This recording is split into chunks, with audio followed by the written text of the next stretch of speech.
اللہ تعالیٰ نے نا اپنے نبی صلی اللہ علیہ وسلم کی ازواج کو اللہ نے حکم دیا، نبی کو حکم دیا کہ آپ کے ساتھ غربت میں آپ کی ازواج کا گزارا مشکل ہو رہا ہے. ازواج کا کہنا یہ تھا بھائی یہ اس 40 دن گھر میں چولہا ہی نہیں جل رہا، کھجور پانی کھجور، ہمارا گزارا نہیں ہو رہا، پیسے ویسے چاہیے ہمیں. سمجھ رہے ہو؟ نان نفقہ بڑھا دیں. اب محمد صلی اللہ علیہ وسلم اللہ کے آخری نبی ہیں. اللہ چاہتے تھے کہ آپ کی زندگی میں عیش و عشرت نہ ہو، کیونکہ لاسٹ میسنجر آف گاڈ ہیں. کل کوئی انگریز کوئی کافر انگلی اٹھا سکتا ہے کہ اصل میں یہ سب کچھ کیا کس لیے تھا؟ پیسے کے لیے. تو اللہ آپ کو ہر طرح سے ہر الزام سے بری رکھنا چاہتے تھے کہ کوئی انگلی نہ اٹھائے. تو اس لیے نبی کو آخری دم تک غریب ہی رکھا گیا ہے، یعنی نبی کے اختیار سے کہ نہیں پیسہ رکھنا ہی نہیں ہے. صبح آیا، شام ہونے سے پہلے آپ نے سارا صدقہ کر دیا، شام کو آیا تو صبح ہونے سے پہلے صدقہ رکھا ہی نہیں ہے. اور خود گھر میں فاقہ. بخاری کی حدیث ہے، گھر میں آتے حضرت عائشہ سے پوچھتے کھانے کو ہے، فرماتی ہیں نہیں ہے، فرماتے چلو پھر ہم روزے کی نیت کر لیتے ہیں. تبھی تو اسی سے علماء نے مسئلہ نکالا ہے کہ 11 بجے سے پہلے بھی آپ روزے کی نیت، نفلی روزے کی نیت کر سکتے ہیں، یعنی آدھا روزہ گزرنے سے پہلے بھی نیت کی جا سکتی ہے. صبح صادق کے وقت روزے کی نیت ضروری نہیں ہے. بھائی بعض دفعہ آپ کہتے ہو یار روزہ رکھو گے نہیں رکھو، کوئی بات نہیں، ابھی نیت نہ کرو، دن میں اٹھ کے دیکھ لو کیسا موسم چل رہا ہے، برداشت کر پاؤں گا، تپڑ ہے تو پاس کر پاؤں گا ورنہ برداشت کر پاؤں گا. یہ سب چیزیں سوچ کے آدھا روزہ گزرنے سے پہلے آپ نیت کر سکتے، بشرطے کہ کچھ کھایا نہ ہو. ایسا نہ ہو آپ نے 11 بجے 2 پراٹھے کھائے، آپ نے کہا چلو اب میں روزے کی نیت کرتا ہوں، تو یہ نہیں ہوتا. تو نبی صلی اللہ علیہ وسلم گھر میں آتے، امی عائشہ سے پوچھتے کچھ کھانے کو ہے، فرماتی ہیں نہیں ہے، فرماتے چلو اب تو بھوکا ہی رہنا ہے، تو روزے کا ثواب کیوں ضائع کریں بھائی، تو ہم کیا کر لیتے ہیں روزے کی نیت. تو روزے کی نیت کر لیتے. تو جس گھر میں یہ حال ہو تو بھائی بیوی کو تو خیال ہوگا نا کہ کچھ گزارا ہو. تو امہات المومنین نے نبی سے جب مطالبہ کیا تو نبی صلی اللہ علیہ وسلم نے کیا فرمایا، جس کا مفہوم یہ ہے کہ بھائی میں وہ لائف نہیں دے سکتا گھر میں جو مالدار لوگ لائف دیتے ہیں، میرے ساتھ اسی غربت میں گزارا کرنا ہے تو ٹھیک ہے، ورنہ میں سب کو طلاق کا آپشن دیتا ہوں، طلاق کا اختیار دیتا ہوں. مرد جب بیوی کو ڈیورس کا حق دے دے تو جیسے وہ ہر حق مرد کے پاس ہوتا ہے بیوی کے پاس بھی چلا جاتا ہے. تو نبی نے ساری ازواج کو ڈیورس کا حق دیا. بھائی رہنا ہے تو آپ اسی غربت میں رہو، ورنہ آپ کو حق ہے کہ آپ اپنے اوپر طلاق واقع کرو، نکاح ختم ہوگا، عدت کے بعد جہاں چاہو نکاح کرو. عرب میں شادی فوراً ہو جایا کرتی تھی، کوئی پرابلم نہیں، بڑے بڑے مالدار لوگ تھے، آپ کی مالدار سے شادی ہو جائے گی. تو الگ بات ہے کہ تمام امہات نے کہا کہ نہیں ہمیں اسی غربت میں آپ کے ساتھ رہنا ہے، ٹھیک ہے ہم راضی ہیں لیکن آپ سے علیحدگی نہیں چاہیے ہمیں. تو پھر اللہ نے اس پہ نبی صلی اللہ علیہ وسلم کو کیا حکم دیا کہ بھائی انہوں نے جب یہ کیا ہے غربت میں آپ کے ساتھ گزارا تو انہیں بھی کچھ انعام دیا جائے گا. وہ انعام یہ کہ لا یحل لک النساء من بعد ولا ان تبدل بهن من ازواج، کہ اے نبی آپ کے لیے اب اس کے بعد نہ تو مزید شادی جائز ہے اور نہ ان میں سے کسی کو ڈیورس دے کر کسی سے شادی کر سکتے ہیں کسی اور سے.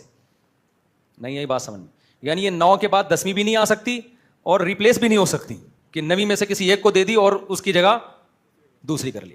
تبھی اس کے بعد نبی نے نہ ان میں سے کسی کو طلاق دی ہے اور نہ مزید شادی کی ہے. اگرچہ اللہ نے بعد میں اجازت دے دی تھی کہ آپ کر سکتے ہیں مگر نبی نے کی نہیں ہے، شاید اس لیے کہ وہ اللہ نے جو پہلے آرڈر دیا تھا اس کا پاس رکھنے کے لیے. اب اس میں جو الفاظ ہیں کہ اے نبی آپ نہ کسی کو ڈیورس دے کر اس کے بدلے کوئی شادی کر سکتے ہیں اور نہ 10ویں کر سکتے ہیں. آگے الفاظ دیکھو، وَلَوْ أَعْجَبَكَ حُسْنُهُنَّ، اگرچہ کسی عورت کا حسن آپ کو کتنا ہی متاثر کیوں نہ کرے. نہیں آئی بات سمجھ میں؟ اس کا مطلب بھائی کسی کے حسن سے متاثر ہونے کا امکان پیغمبر میں بھی بولو تھا. یعنی اللہ کہہ رہے آپ کو کوئی عورت کا حسن کتنا ہی اٹریکٹیو ہو، اٹریکٹ کرے، آپ کو اجازت نہیں ہے اب نکاح کرنے. تو اب مجھے ایک بات بتاؤ، یہ اسلام کا حسن ہے، کیونکہ نبی صلی اللہ علیہ وسلم کے بارے میں جب اسلام نے کہا نا بشر ہیں، انسان ہیں، تو پھر تمام انسانوں والے لوازمات کے ساتھ انسان مانا ہے. آج ہوتا کیا، کسی کو پیر و مرشد مان لو، یہ پیر صاحب انسان ہے، تو انسان تو ہیں تو پھر کیا ہیں یہ بھائی یہ پہنچی ہوئی سرکار ہے. کہاں پہنچے ہوئے ہیں؟ بہت بڑی چیز ہے، آپ نہیں پہنچ پاؤ گے، آپ وہاں تک نہیں پہنچ پاؤ. کیا مطلب، کیا کرتے ہیں بھائی بس یہ کیا نہیں کرتے یہ کہو. آپ ہمیں بتایا گیا انسان کا مطلب کیا ہوتا ہے، انسان ہوتا ہے تمام لوازمات کے ساتھ کیا ہے، انسان ہے. ہاں یہ ضرور ہے کہ پیغمبر کے پاس 2 رشتے ہوں، ایک خوبصورت ہو اور ایک کے اخلاق ہوں، تو پھر آپ اخلاق کو ترجیح دیں گے. جیسے نبی کو سب سے زیادہ محبت حضرت عائشہ سے تھی، حالانکہ آپ کی ازواج میں سب سے زیادہ خوبصورت حضرت عائشہ نہیں تھیں، محبت اس لیے ان سے تھی کہ وہ ذہین بہت زیادہ تھی، بے پناہ ذہین تھی. لیکن اس سے اتنا پتہ چل گیا ہے کہ بھائی پیغمبر بھی کسی سے نکاح کر سکتے ہیں اس بیس پر کہ اس کی خوبصورتی سے متاثر ہوں، بشر ہیں تو بشری لوازمات کے ساتھ دنیا میں آئے ہیں. دیکھو ایک بار اسی طرح امہات المومنین سے آپ صلی اللہ علیہ وسلم کا کچھ گھر میں جیسے میاں بیوی کا ہوتا ہے نا، کچھ اونچ نیچ ایسے ہوئی، آپ اتنے ناراض ہوئے، آپ نے فرمایا اللہ کی قسم 1 مہینہ نہیں آؤں گا میں گھر میں، 1 مہینہ گھر میں نہیں آؤں گا. یہ ناراضی ہوئی. یہ سارے واقعات پیغمبر کی سیرت میں کیوں ملتے ہیں ہمیں بھی سیکھنے کو ملتا ہے. اگر نبی کچھ ایسے اللہ مخلوق بنا کے بھیجتا کہ نہ کبھی بیوی سے جھگڑا ہوتا اور آپ کی ازواج بالکل ایسے فرما بردار، جیسے کوئی شخص جو ہے نا، جیسے آج کل نہیں جو غلاموں کو بالکل ریموٹ کنٹرول کی طرح لوگوں نے چلایا ہوا ہوتا، اور کوئی آگے سے کوئی رپلائی نہ ہوتا، کوئی بات ہی نہ ہوتی، کچھ بھی نہیں، اور بھائی پیغمبر صلی اللہ علیہ وسلم کا مقام ہے تو آپ کی بیویاں ہر وقت فرما بردار. تو بھائی آپ کو ہمیں کہاں سے نمونہ ملتا کہ گھر کیسے چلائے جاتے ہیں؟ اللہ نے آپ کو ازواج دیں اور اسی طرح کے معاملات ہوتے رہے جو عام طور پہ گھروں میں ہو جاتے ہیں. آپ کا اپنی بیویوں سے ایک رشتہ پیغمبر والا تھا، پیغمبر امتی کا، لیکن ایک رشتہ میاں بیوی والا بھی تھا. تو گھر میں کون سا رشتہ رکھا آپ نے؟ میاں بیوی والا رکھا ہے. میں تو یہ حدیث سن کے حیران ہوتا ہوں. حضرت عائشہ کے پاس، حضرت عائشہ کی باری تھی، حضرت زینب نے حلوہ بنا کے بھیج دیا. بخاری کی حدیث ہے. باری کس کی ہے؟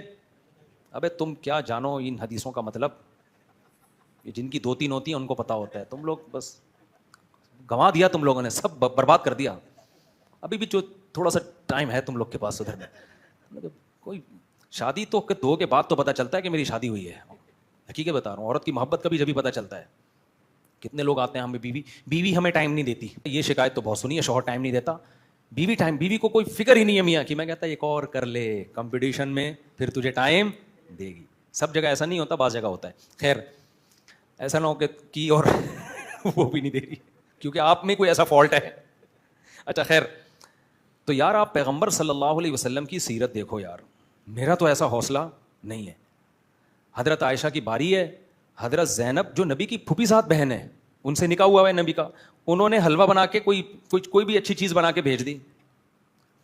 تو حضرت عائشہ مسجد نبوی میں ہیں اور صحابہ بھی موجود ہیں. بھائی دوستوں کے سامنے بیوی کتنی رسپیکٹ دیتی ہے نا اپنے ہسبینڈ کو. شاید اس وقت پردے کی آیتیں نازل نہیں ہوئی تھیں، یا پردہ کیا ہوا ہو، چہرے پہ کپڑا ڈالا ہوا ہو.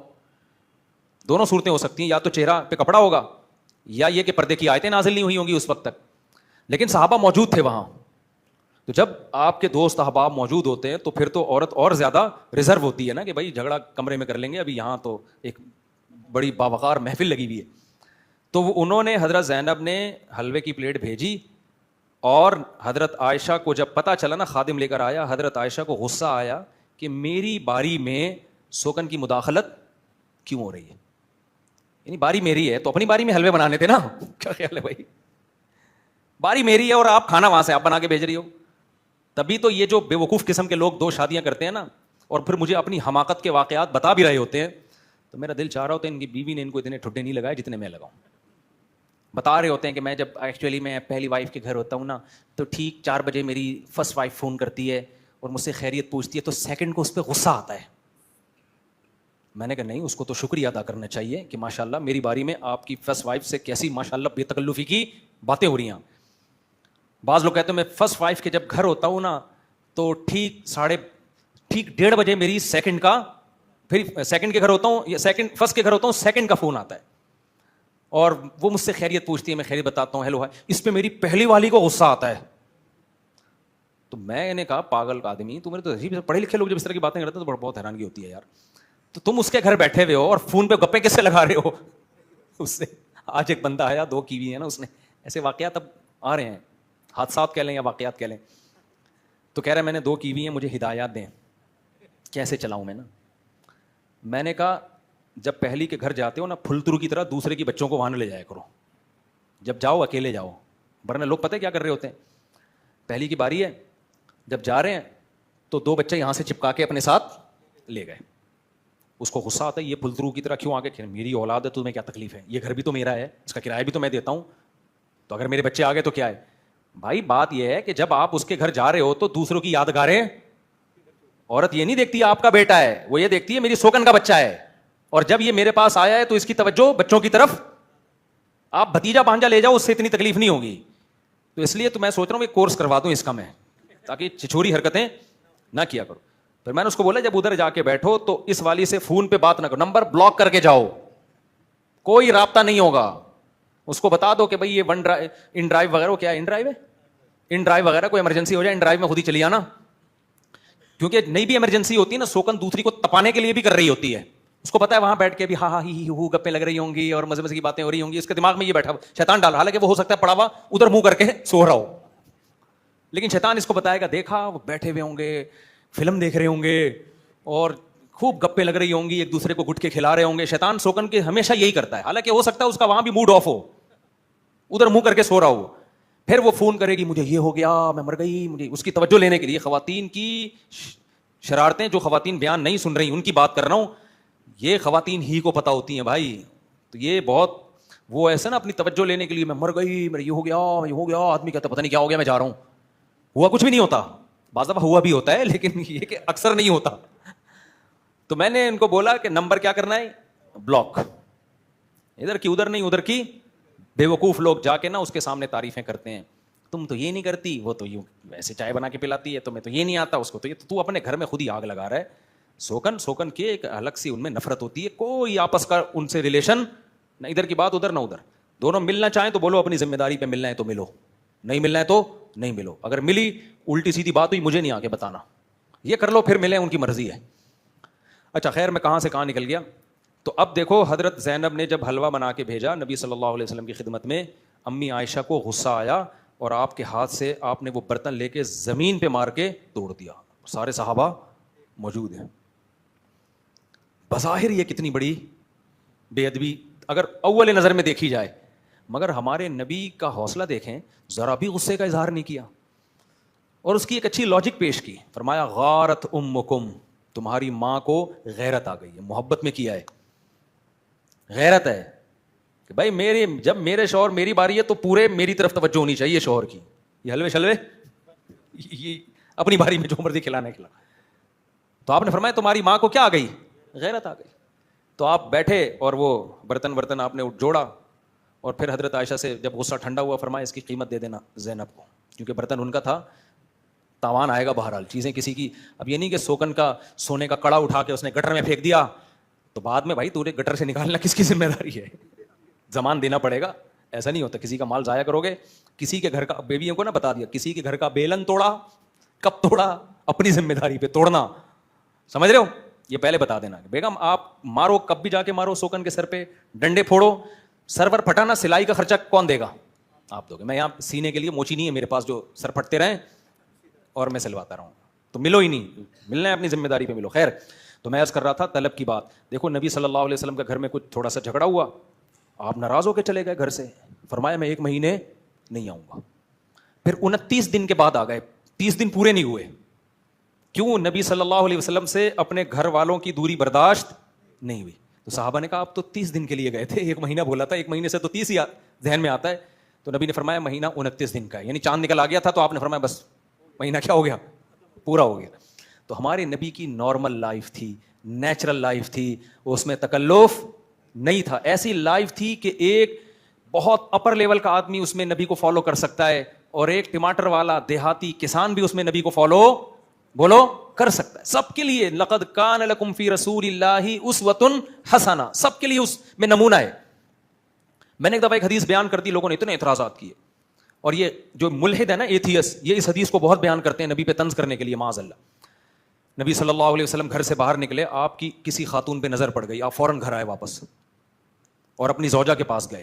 پھر آپ نے فرمایا عورت جب گھر سے نکلتی ہے، اگر کسی کی عورت پہ نظر پڑ جائے اور دل میں اس کے خیالات آئیں تو اس کو چاہیے فوراً اپنی زوجہ کے پاس آئے تاکہ ان خیالات کی تسکین ہو جائے، تاکہ شیطان کو نا ورغلانے کا موقع نہ ملے.